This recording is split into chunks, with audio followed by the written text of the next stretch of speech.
El ejercicio 7, vean que es un poco diferente. Ahora, bueno, sigo teniendo inversiones, pero ahora tengo inversiones con un poco más de participación en la empresa.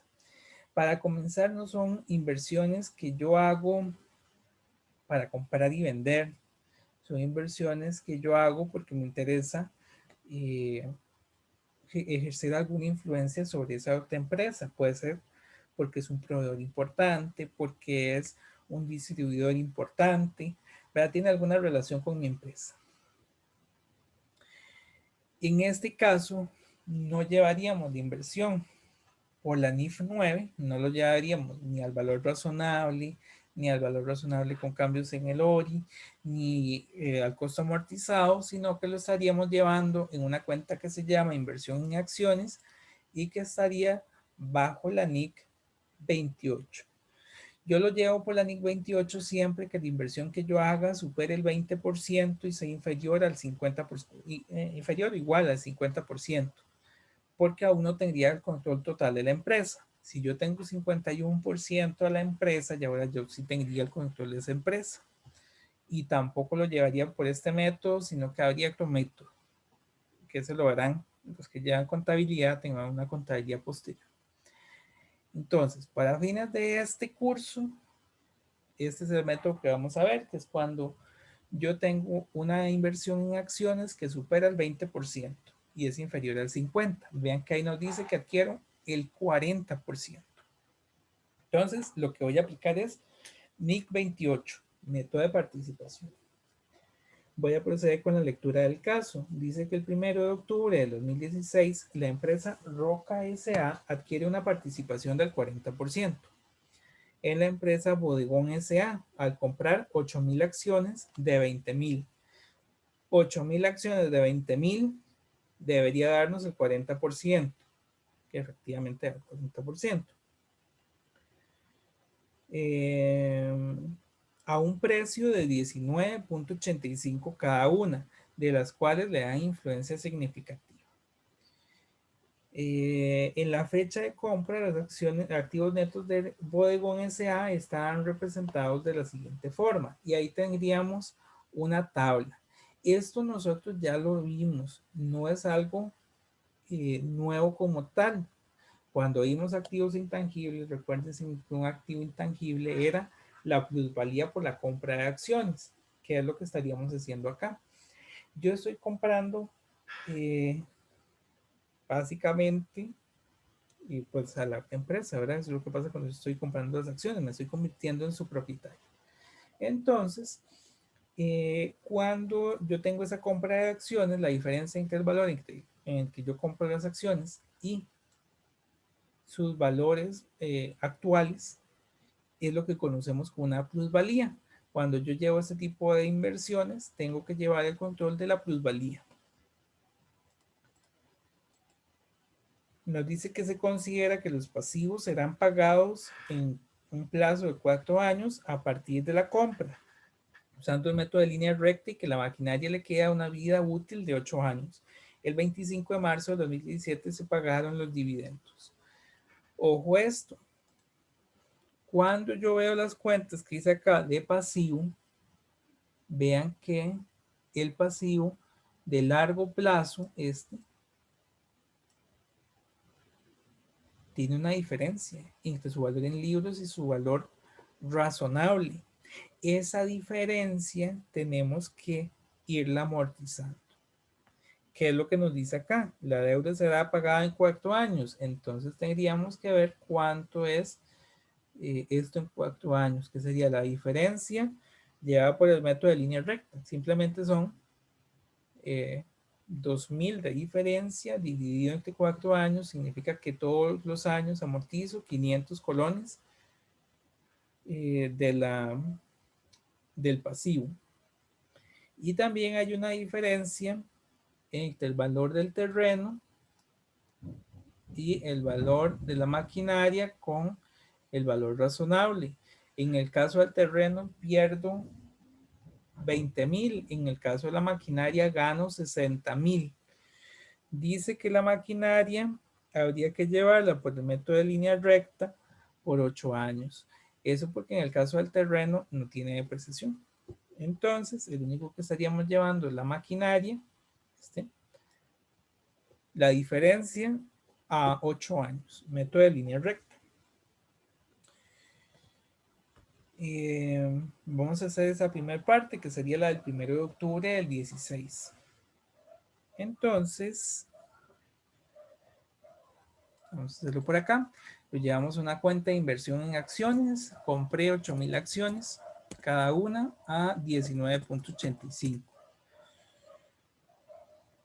Un segundito, ¿cuál ejercicio? Ah, sí. Ahí está. Y además tendríamos, aquí. Bueno, ahora pasamos al 25 de marzo. Qué raro, yo el 25 de marzo no lo veo. Bueno, el 25 de marzo se pagan los dividendos, ya lo vi, es que está metido acá. El 25 de marzo se pagan los dividendos. De conformidad con la NIC 28, la inversión que yo llevo por el método de participación va a aumentar cuando la empresa tiene utilidades y va a disminuir cuando reparte un dividendo. Lo que pasa es que no los veo. Aquí están. Estos de aquí son los dividendos. Vean que este es para el año fiscal terminado el 30 de septiembre del 2017, el estado de resultado integral resumido y los movimientos de las utilidades. Este dividendo de aquí es el que estaríamos considerando acá. Entonces, ¿cuánto es el dividendo que me corresponde el 25 de marzo? Serían los 60,000 que repartieron ese año multiplicado por la participación que yo tengo, que es el 40%. Son 24,000.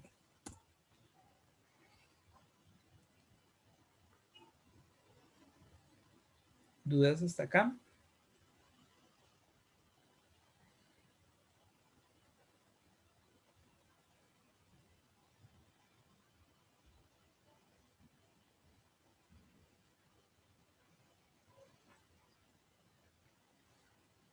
Ninguna.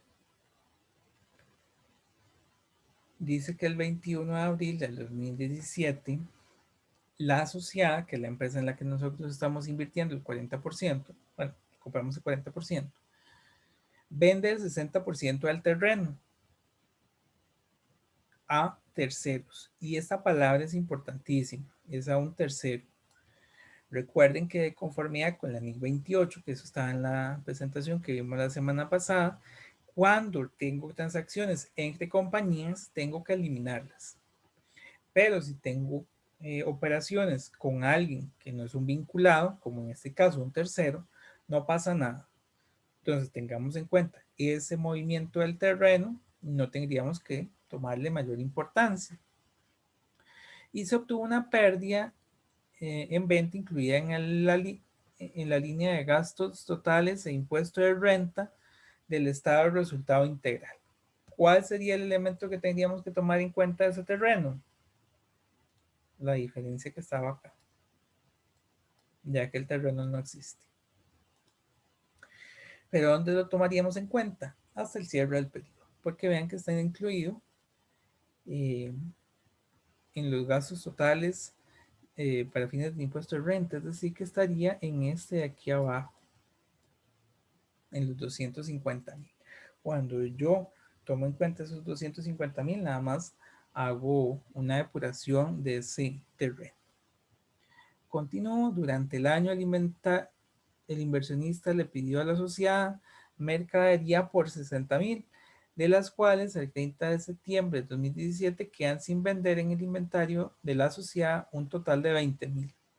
Vean, esto es una transacción entre partes vinculadas, es así, es entre partes vinculadas. Esta no la tendríamos que tomar en consideración, de los cuales el 30% corresponde a la utilidad. Entonces, para hacer este asiento el 31 de diciembre del 2016, vamos a hacer esta tabla. Esta tabla es el cálculo, en primer lugar, de la plusvalía que yo tengo por la adquisición de la empresa. Y posteriormente, esa plusvalía la tengo que ajustar conforme a la diferencia del terreno, a la depreciación, porque hay una diferencia entre el valor del libro y el valor razonable, al documento y a la transacción de inventarios, que es entre compañías. Comenzamos calculando la plusvalía.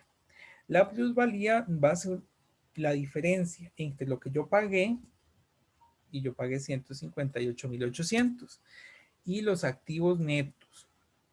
¿Cuáles activos netos? Los activos netos a su valor razonable, que valen 342.000. La diferencia de esto sería este menos este, 183.200. Pero eso si yo voy a comprar el 100% de la empresa, no compré el 100%. Dice que yo compré el 40%. Uy, yo...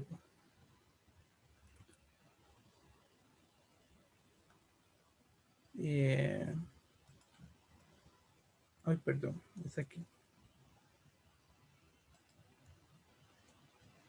¿Qué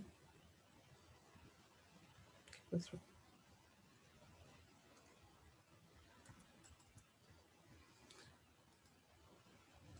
Y qué raro.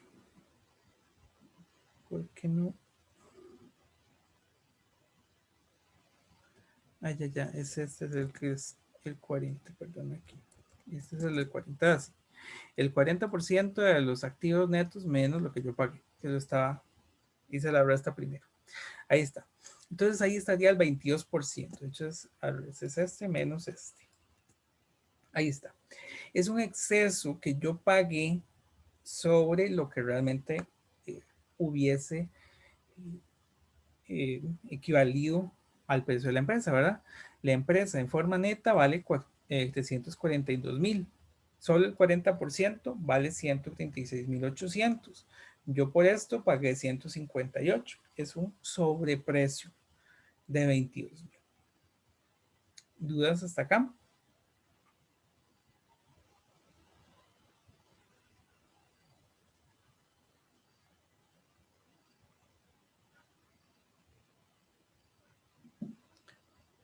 ¿No? Bien, estos 22.000 es mi inversión. Esa inversión va a aumentar de acuerdo a la utilidad. Voy a calcular la utilidad para el 100% de la empresa y hacerlo proporcional al 40% que yo tengo. Entonces, ¿cuánto es la utilidad del periodo? La utilidad del periodo tenemos que dividirla en dos partes. La parte que nos va a interesar primero es la utilidad neta de operaciones continuas, que es 150.000.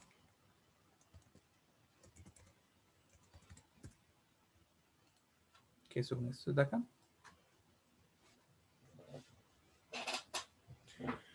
¿Por qué no me interesan los 10.000 por el momento? Porque tenemos un movimiento de los terrenos. Ese movimiento de los terrenos tenemos que depurar. Por otra parte, entonces, ahora sí, vamos a hacer los terrenos. ¿Cuánto sería la amortización del terreno? Bueno, nos dice que el 60% de los terrenos se vendieron.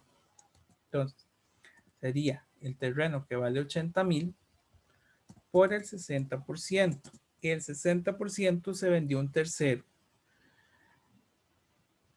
Recordemos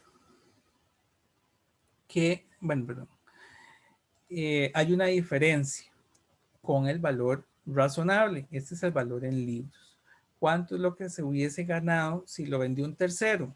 La diferencia, que sería 60.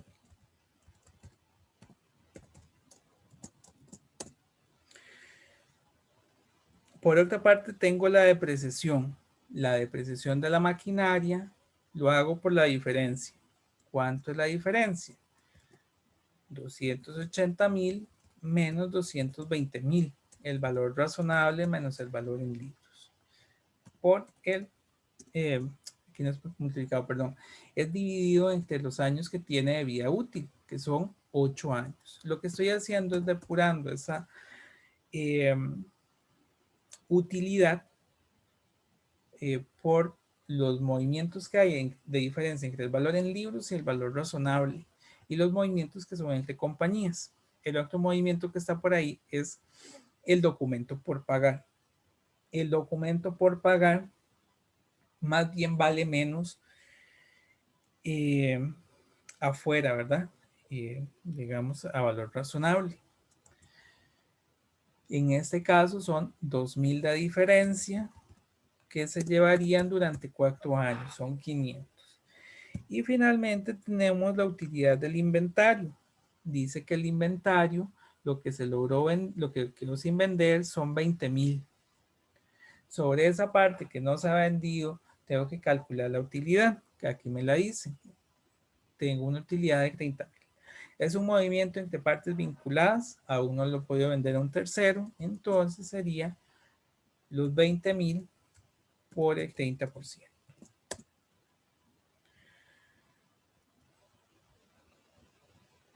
Finalmente, tendríamos que corregir la utilidad viendo estos movimientos.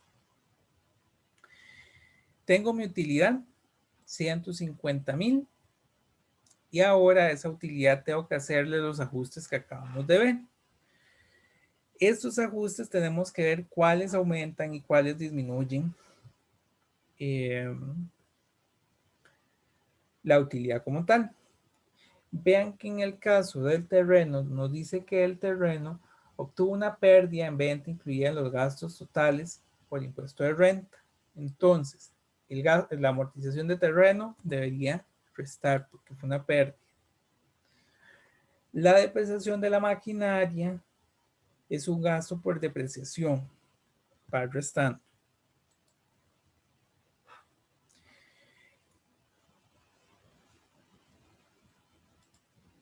El documento por pagar también tendríamos que llevarlo restando. Y finalmente la utilidad del inventario, que es una transacción entre compañías que tendríamos que restar. Y aquí, más bien, perdón, el terreno va a sumar. Aunque hubo una pérdida, nosotros realmente lo tendríamos como una disminución del gasto, porque vean que lo teníamos en libros 80.000 a valor razonable en 20. Más bien disminuye. Ahí tenemos 148.000, que es la utilidad ajustada, pero de eso yo no tengo el 100%, yo solo tengo el 40%. Tendríamos que multiplicar la utilidad del 100% por un 40%. Esto es lo que realmente me corresponde a mí. A mí me corresponde realmente 59.200, que es la utilidad del periodo. Para fines de mi asiento tengo que separarlo en dos formas. Uno, que es la utilidad del periodo, que son los 59.200. Y la otra parte, que es la operación descontinuada, que viene acá. 10.000. ¿Cuánto sería lo que me corresponde a esos 10.000? El 40%.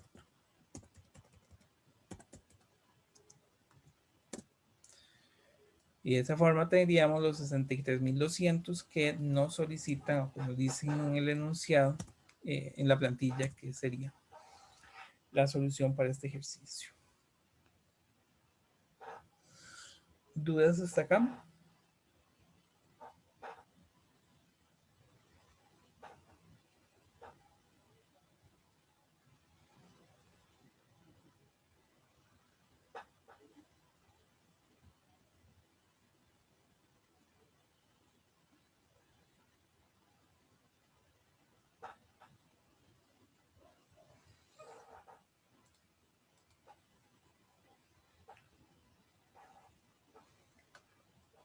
La amortización del terreno, ok. Tenemos que el terreno vale 10.000 en libros y vale 60.000 a valor razonable. Aquí tengo una diferencia de 20.000.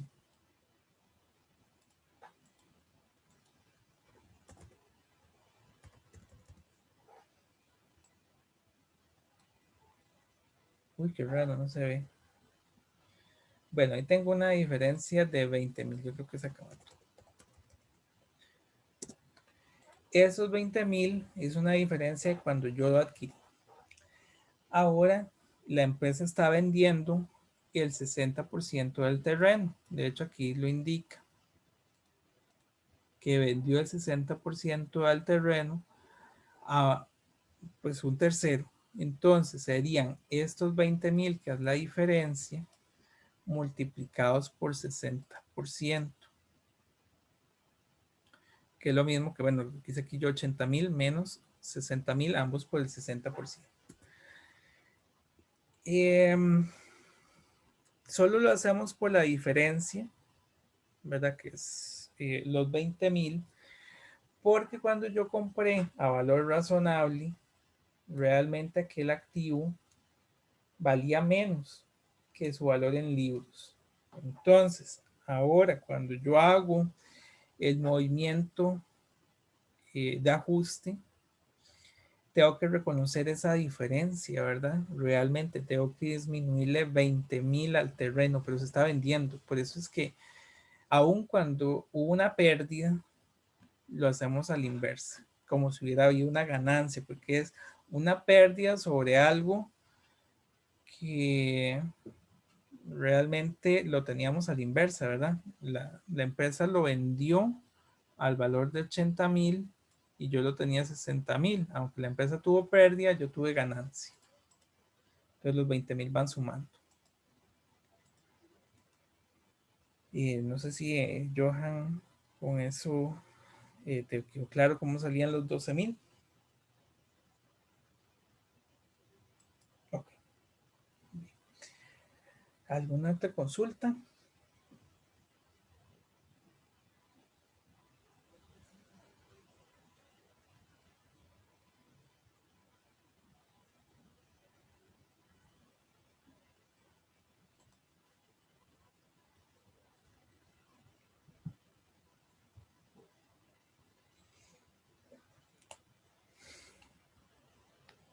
Ah, ok, muy buena pregunta, Catherine. Bueno, la verdad es que en este ejercicio al final la plusvalía no la utilizamos para nada, pero la plusvalía, sí, no lo utilizamos para nada. Ahorita lo vamos a ver en otro ejercicio donde sí lo, creo que en el siguiente, en el 8, sí lo vamos a utilizar de conformidad con la NIC 38, que es la de activos intangibles.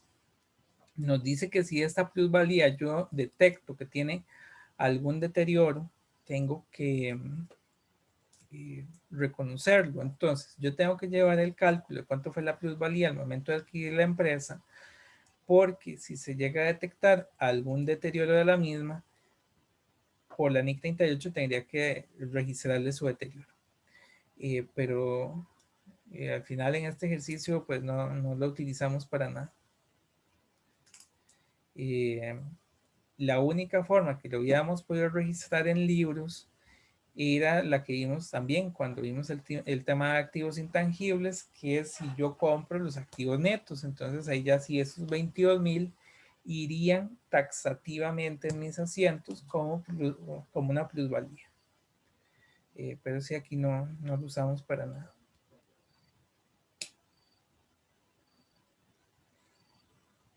Bien, no sé si hay alguna otra consulta.